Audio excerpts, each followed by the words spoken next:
We all know that slashers are guilty of at least one shared crime. We'll admit, the slashing kinda overshadows the other sins, but that doesn't mean those other things should go unpunished. Hey guys, I'm Brad with WickedBinge, and today we'll be looking at all the crimes committed by some of the scariest slashers that horror movies have to offer.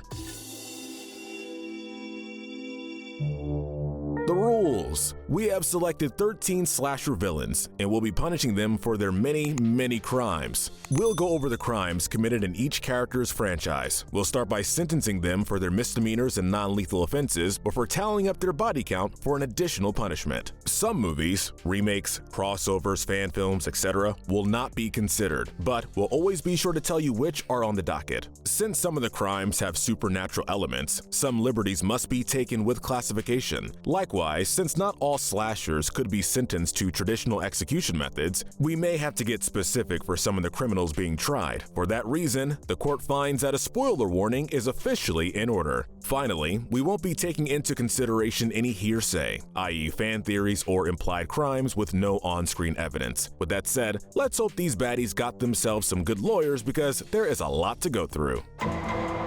The first case we'll be reviewing is of Carrie White. While not a traditional slasher, she's definitely the one to watch in the 1976 movie of the same name. Not only does she have the highest body count of the film, but she is without question the strongest. You don't want to get on her bad side, or even be in a room with someone else who did get on her bad side. To that effect, regarding her telekinetic stunt in the gymnasium after prom, where she starts an electrical fire while also locking students into the room, we have no choice but to do some sentencing. We're gonna start with arson because whether or not she intended the fire specifically, it was obviously caused by her intention to do harm. We're also going to charge her with 67 counts of manslaughter. While you could argue that all the students who died or were injured in the gym were intended victims, we would argue that there were just a lot of casualties while the people she was targeting were picked off. For the fire, electricity, and the many deaths, we're sentencing Miss White to life in prison with the hope for rehabilitation. At least we would, were it not also for the 3 counts of murder and the first degree. You could argue that Chris Hargensen, Billy Nolan, and the defendant's mother, Margaret White, were all aggressors. Keeping that in mind, Carrie's final sentencing is to life in a psychiatric facility that hopefully is equipped to deal with her special, lethal abilities. Next is Freddy Krueger. This is not his first time being in court, but we will not be letting him off on any technicalities this time around. Freddy comes from the acclaimed A Nightmare on Elm Street franchise. We'll be looking at the character from the original 1984 film all the way to the 6th installment, Freddy's Dead in 1991. In the time that he's alive, we see him kill one man, confirmed, as well as abuse, then murder his wife. There is evidence that he killed at least 20 children before being burned alive. His dream crimes, which will be addressed since they carry over to the real world, are numerous as well. There is 1 count of arson for setting 1428 Elm Street ablaze in the first film. There are 2 counts of stalking, 1 for Nancy from the 1st to 3rd film, and 1 for Alice from the 4th to 5th film. Welcome to Wonderland, Alice. Even though a lot of his inappropriate attraction to minors was thankfully never confirmed, we do see him lick Nancy and catfish 2 different teenage boys before their demise. So that is a total of 3 counts of inappropriate conduct with minors. We're also adding 1 count of animal cruelty for making Jesse's bird explode. For the crimes already listed, we sentence him to 50 years of solitary insomnia in the physical realm. No access to anyone's dreams and no visits from his little demon friends. And then there are the approximately 55 deaths over 6 movies, including the 20 murdered children, his foster father, his wife, and 6 separate sets of teenage victims. Though this more than warrants the death penalty, we honestly don't want to know what he'd come back as if he died again. For that reason, we'll be adding an additional 54 consecutive life sentences to his time in metaphysical prison. Now we have Jason Voorhees. The court recognizes that Jason Voorhees is not at full mental capacity. Even still, his crimes are shocking and must be addressed. We'll be taking into consideration his actions from the original Friday the 13th film in 1980, as well as the following 9 sequels through to Jason X in 2001. As we're all aware, his mother may have been the killer in the first movie, but Jason still manages to rack up his first assault charge for attacking Alice when she's in the boat. It might be worth noting that the only movie in which he acquires no charges whatsoever would be Friday the 13th Part 5, where Roy is masquerading as Jason, who doesn't even do any property damage during that time. Speaking of which, we're gonna go ahead and give him 2 counts of property damage for the 2 most serious offenses, the sinking of the SS Lazarus and the destruction in the diner, both from Part 8. There is 1 charge of stalking, since he follows Alice from Camp Crystal Lake to her home for his revenge at the beginning of Part 2. We're classifying the inhabiting of his victims' bodies as kidnapping, for which there are at least 3 counts. And finally, we're going to add 1 count of terrorism for the countless lives lost in Jason X, with the destruction of the Solaris space station. Once again, we are hesitant to execute, lest we release another wave of possessions or a resurrection, spawning an even stronger Uber Jason. But between the terrorism charge and the additional 116 first-degree murder charges, we feel we have no choice but to try. We sentence him to death by drawing and quartering, with the addendum that those quarters be sent off to different corners of the earth and put into cryo-freeze. Let's face it, that probably would have been the beginning to Part 11 had the franchise not rebooted. Next on the docket is Hell Priest, aka Pinhead. Though Pinhead is an iconic character who makes appearances throughout the entire franchise, we'll be looking specifically at his pattern of behavior, which we feel is best exhibited across the first 3 movies. This begins with Hellraiser in 1987 and the 2 immediate sequels. Unlike the other criminals on our list, there are no murder charges. He doesn't murder so much as kidnaps people to a different realm of existence and torture their souls for eternity. Our existing criminal justice system doesn't have a term for that. We can, however, begin by nailing or pinning him with the charge of false advertising. While he may only claim to be an explorer into the further regions of experience, his followers on Earth are peddling infinite pleasure with the help of the lament configuration, which is misleading at best.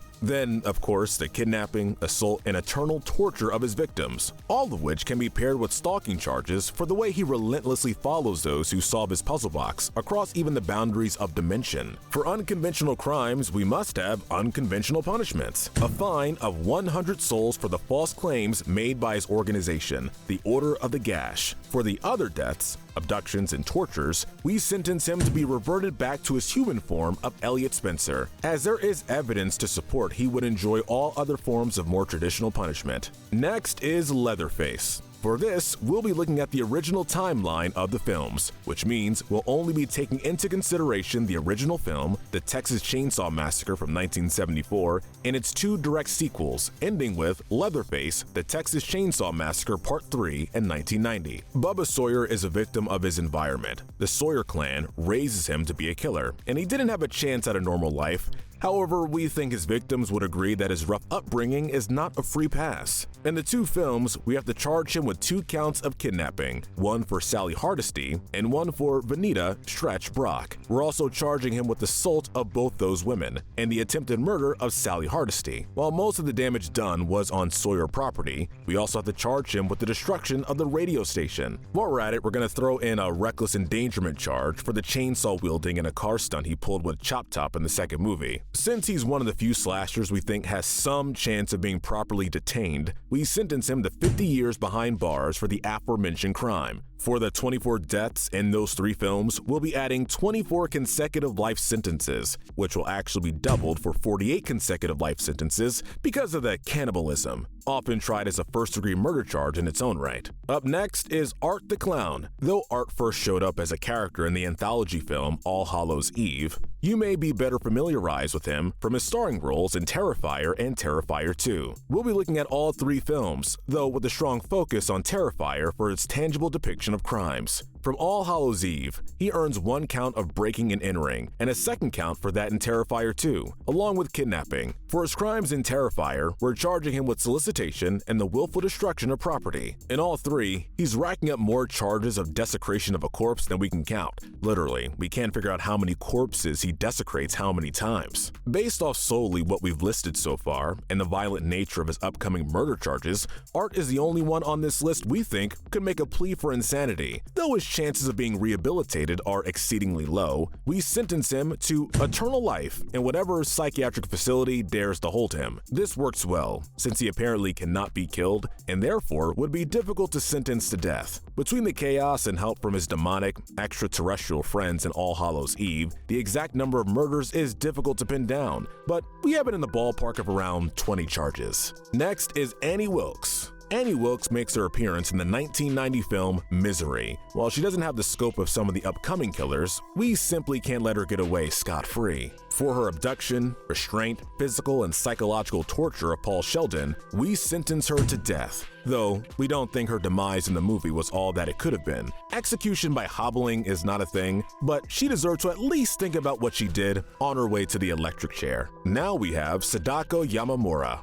It's important to note that we're charging Sadako and not her American counterpart Samara, who would have been charged as a child. The Ring franchise is filled with people essentially sentencing themselves to death within 7 days. But we need to look at Sadako's crimes and sentence her for a change. There's a real case to be made for murder. Rather than get into the semantics of abduction, cursing, and scaring someone to death, we're gonna charge Sadako with hacking. Her paranormal cybercrimes intentionally led to the death of at least 11 people in Ringu and Ringu 2, not to mention the destruction and haunting of several electronic devices along the way. For her crimes, we're sentencing her to eternal life imprisonment inside a Faraday cage. Let's only hope she can't escape that as easily as a VHS tape.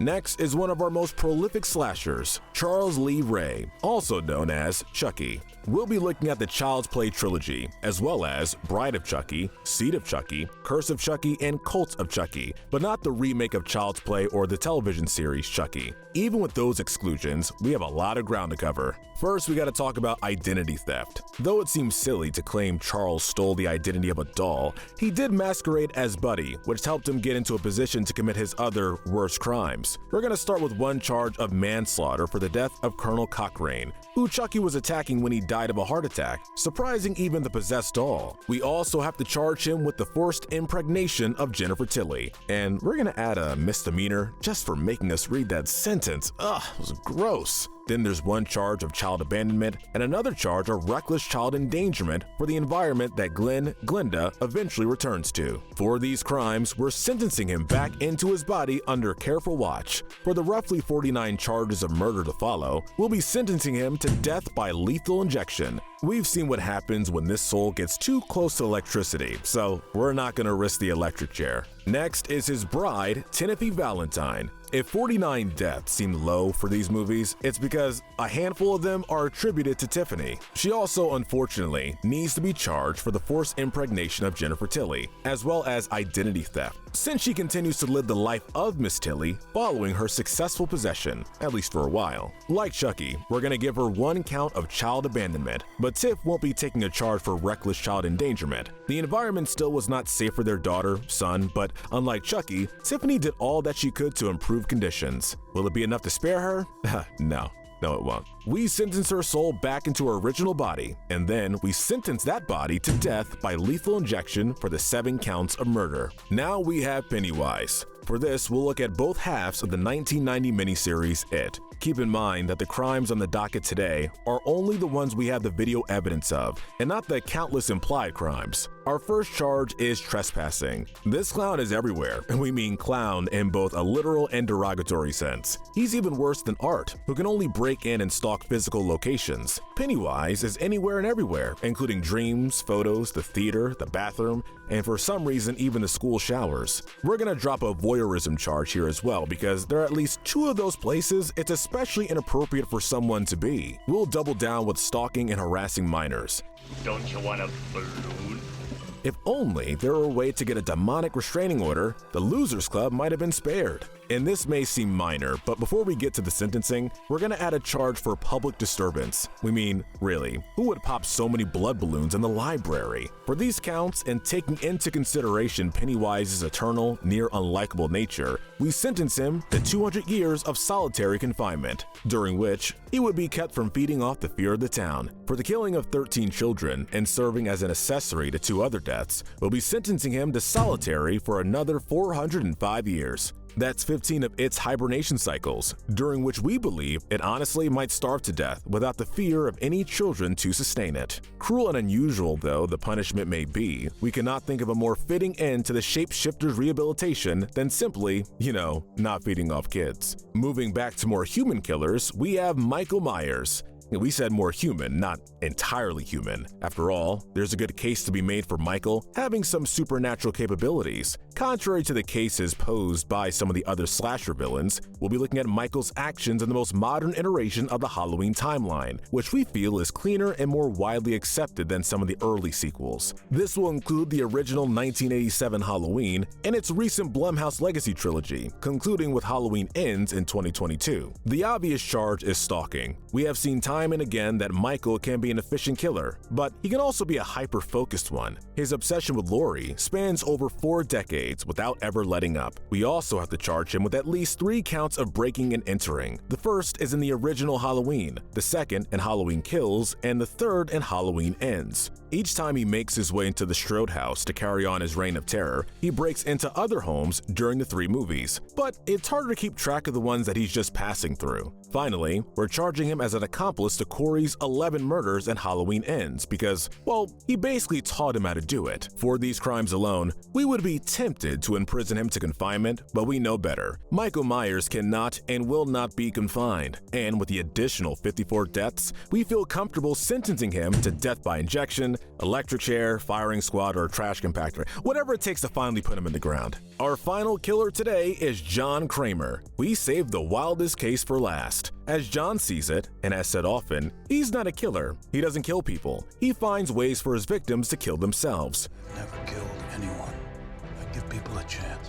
We're not too sure that holds up in a court of law, so let's take a deeper look. We're going to be looking at his actions from the 2004 film Saw, all the way through to the 2017 film Jigsaw, 8 movies in total. And don't worry, we'll be talking about some more than others. While Jigsaw's claim that he doesn't kill his victims is technically true, at least in most cases, there are plenty of other crimes at play. For instance, kidnapping. Kramer is usually not the one doing the kidnapping, though we know he has in a couple instances, such as with his first victim, Cecil, and when he abducted Mark as part of the recruitment process. It's important to establish, however, that anything planned directly by Kramer and brought to fruition by his assistants is something that he can be sentenced for. It's the Saw universe equivalent of the Manson family. In the interest of making things simple, we're going to overlook some minor crimes that are heavily implied but not stated, such as what weapon class some of his inventions fall under, and where he's procuring the substances required to so consistently drug his victims or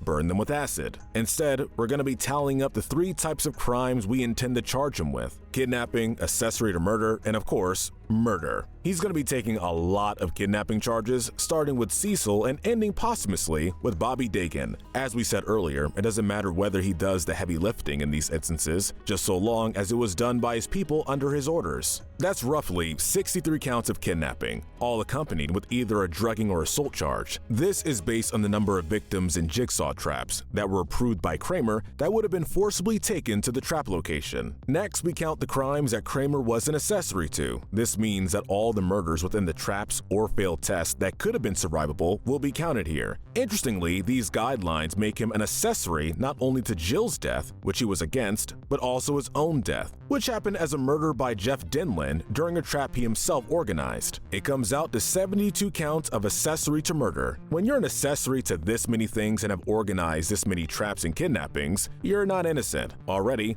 we're looking at life in prison without the possibility of parole. But let's not forget that we still have one type of crime left. Despite what John would have us believe, he is a killer. He trained 2 killers, and while he may have taken them out for disobeying him, we think he's also who they learned it from. When you look at hands-on killings, as well as traps that were never meant to be survived by all the victims, there is blood that is undeniably on John's hands. For Adam, Troy, Detective Carrie, Hank, Aaron, Gina, Dave, Alex, and Mark Hoffman, we're charging John with 9 counts of murder. In light of that, we have to adjust his sentence to execution by lethal injection. You think it's over just because I'm dead?